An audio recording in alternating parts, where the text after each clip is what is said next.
Oh God. Ugh. I am a fucking mess. Oh shit. Hey guys, and welcome back to my kitchen. If it's your first time here, my name is Mariah, and today we're gonna be making some croissants or croissants. These aren't just any croissants. I'm gonna stuff them. I'm not really sure exactly what I'm gonna do. I guess that means you have to watch the video and see. But first things first, we gotta make the dough. Now, croissant dough takes a long time. Not as much work as it does time, but it takes like 12 hours, so let's get started. We're going to combine our yeast and our water together and let this activate for about 10 minutes. Once it's activated, we're gonna add our flour, salt, and butter, pop on the dough hook, and knead until everything's mixed well, probably for about 5 minutes or so. Then we're gonna take it out and knead it by hand for about 5 minutes or so until we get a nice smooth dough. Voila, we have smooth dough, so now we're gonna let this rest in the fridge for about 30 minutes before we roll it out. It's really important to keep your dough cold while you're making croissants. Our dough has been resting in the fridge to get it nice and cold, and now we're gonna shape it. I know a lot of people who are like professional croissant makers and pastry makers, they will actually measure it out perfectly and make it a perfect rectangle shape as they're working the butter in the dough. But I've made these one time before, so I think I know what I'm doing. Just kidding, we're just gonna wing it and try and get a good shape, and if we don't, it's not gonna be the end of the world, because again, I'm not a chef and I don't care if it looks bad. I just care if it tastes good. Okay, so I've got my dough put on this silicone mat because I've heard that it makes it easier to roll. So I'm actually just gonna try and roll it to the shape of this mat and we'll roll with that and see how it goes. And then it's gotta rest in the fridge for like 4 hours before we add the butter component. Let's get to work. As I roll this out, I'm gonna try and roll it as close to a rectangle as I can while shaping the sides as I roll. And eventually I got my desired shape. I'm actually pretty proud of this. I'm impressed. It didn't go this well the first time I did this, but I did it like 1.5 years ago. So I guess I've just gained that much skill. Hi, okay. Okay, so this is another reason why I use the silicone mat, because it's super easy. So now I'm just gonna place it on this big thing, and then I'm gonna cover it in more tin foil, and then we're gonna let this rest in the fridge for like 4 hours at least. Yeah, making croissant dough, it takes a lot of time, kind of a lot of work, but it's more just like being patient before you can eat the croissants, because it takes like an entire day to do it. So let's let this rest for 4 hours, and then we'll get together our butter mixture, and then we'll start laminating a dough. I only had one silicone baking sheet, so I'm gonna spread my butter out on some parchment paper. It might be kind of hard because parchment paper is gonna slide, but we're winging it, so let's work with what we got.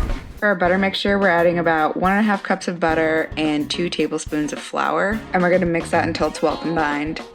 I tried to spread it with a butter knife, but then I had the genius idea of throwing plastic wrap on the top and just spreading it around with my hands. It worked so well. I highly recommend this little hack. It's not pretty and it's a rough shape and you will have extra scraps, but it makes it way easier. We're gonna place the butter on the center and cut it to it's about 1/3 of the length, because we're gonna fold each side over it and cover it completely with the dough.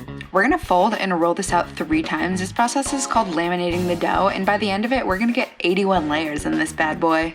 I folded it 3 times without refrigerating in between, but my butter and dough ended up getting too warm and started being pushed out of the sides, so I highly recommend refrigerating for 30 minutes between each fold so your butter stays nice and cold and firm and it doesn't start gooping out, because that was a problem that I had. Keeping the dough cold is very important.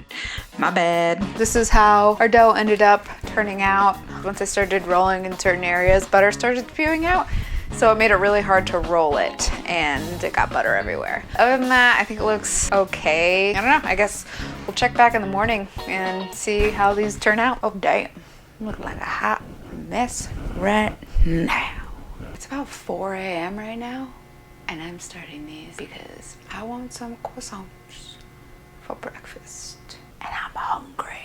So let's get to rolling. I've decided I'm gonna make some ham and cheese little roll things with this croissant dough, and I'm gonna make regular croissants. That's what I've decided to do. We're gonna cut these in 8 even squares. For my ham and cheese rolls, I'm just gonna take a little flour, spread the dough out thin, stack the cheese and ham and fold it over. For the croissants, I'm going to cut the square in half and roll it up like a croissant. I did slit the center of the triangle before I rolled it out just to make it easier to roll up, but that step isn't necessary. Okay, so last minute, I got some Nutella.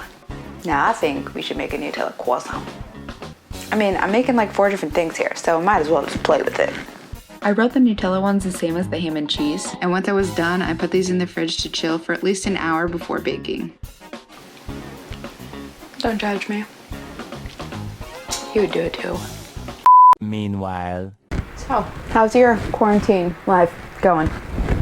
That's how mine's going, okay? It's 8 o'clock in the morning. Drinking champagne and making homemade croissants. I'm doing great. I'm fine.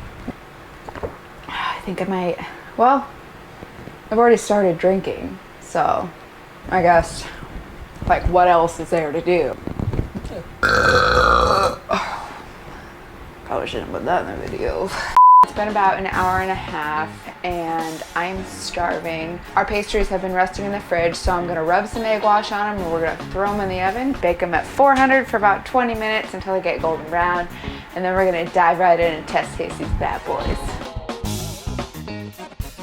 So I'll show you what we have. I cut this one in half to get a picture. This is our Nutella one. So these look super good. Here is our ham one. This one is whole and this looks amazing. We'll get to that. These are little itty bitty baby croissants. These are the worst of all 3, but we'll go ahead and try it. I'm gonna try the ham and cheese one and I'm gonna take the whole thing in.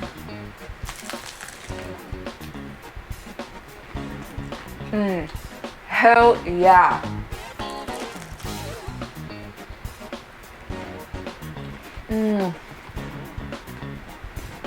Oh my god.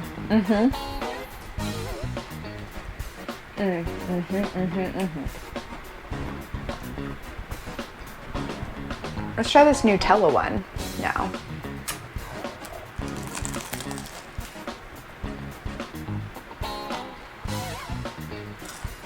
Hot.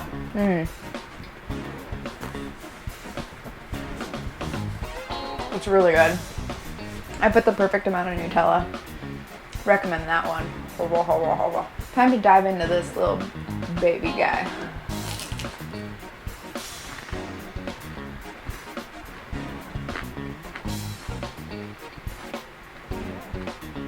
These are pretty tasty, and I like that they're really crunchy on the outside and chewy on the inside. However, I should have tasted the plain one first because I just can't get over these ham ones. These are amazing. I would highly, highly recommend these. I don't know what these are called, so if you know, put it down in the comments.